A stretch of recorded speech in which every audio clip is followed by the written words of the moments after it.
Winged and made to fly, in the fantasy of a fly, is bigger than an elephant.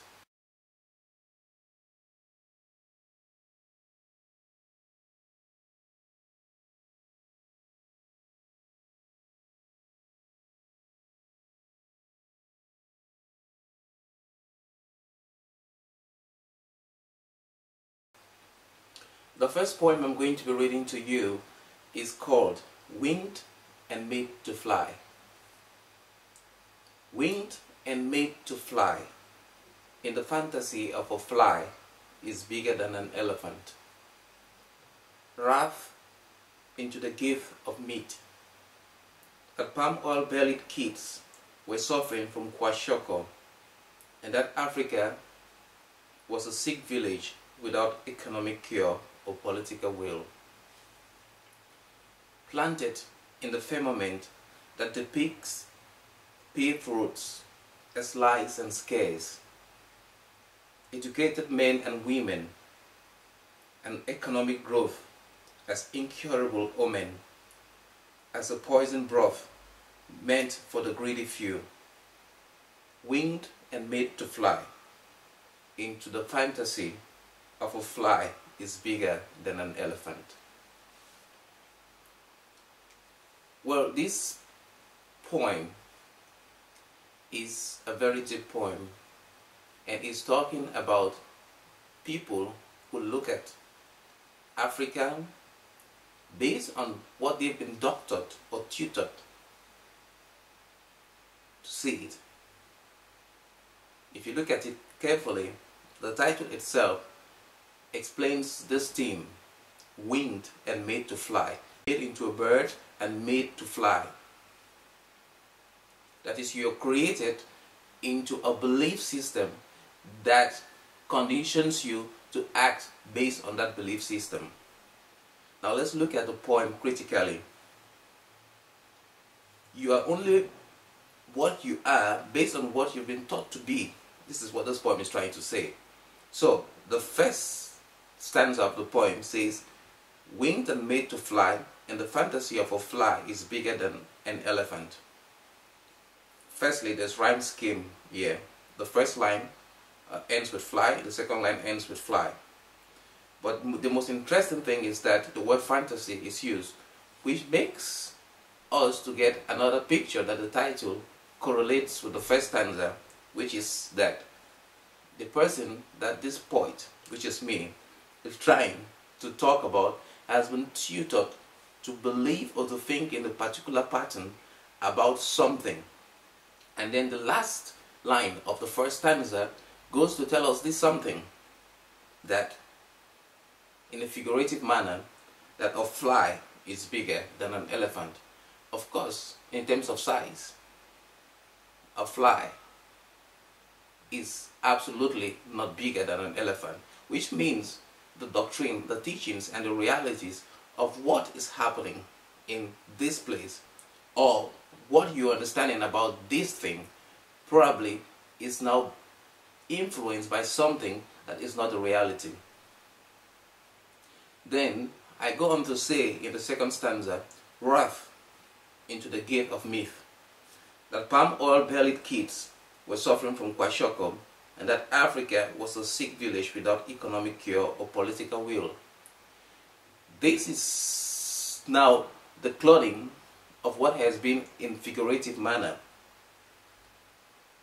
You have been molded into a myth, into a happy myth, because there are many experts who see Africa just as a bleak continent, a dark continent, and this has evolved into time, and look at it as a conflict-based continent without seeing the potential of Africa, the political growth of Africa, the economic growth of Africa, and the possibilities of getting sustainable living in Africa, and for Africa to lend a hand to the problems of the world through veritable partnerships, not the top-down approaches that have been characteristic of history and that have led to this painting, this firmament, that Africa was a fly bigger than an elephant.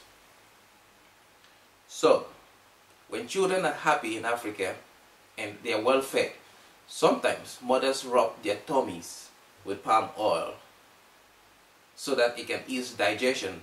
Myth or reality? Well, that is Africa. But then to the eyes of an untrained observer, the child's polished palm oiled belly is looked upon as though the child is suffering from kwashiorkor. Because of what? Of the myth that a fly is bigger than an elephant, or of the myth that Africa is what it is not, or it is what others have made it to be. Then I am specific on the fact that people don't look at Africa based on the fact that there is political will, that communities can come together and create economic things that are beneficial to them.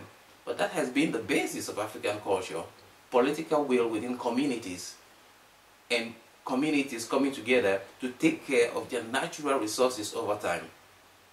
Now that their natural resources are affected by pressures, sometimes economic and sometimes forces that are beyond the understanding of the political communal life of Africa, that originality of Africa is usually lost in this firmament of a fly is bigger than an elephant.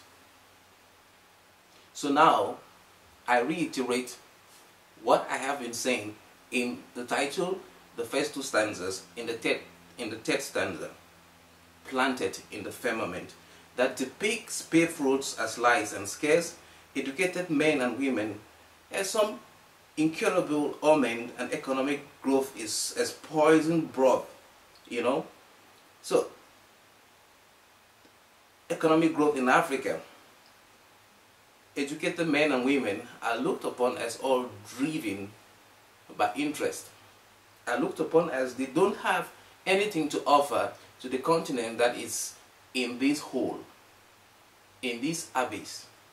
So it is this impression that is popular, and therefore that needs to be changed.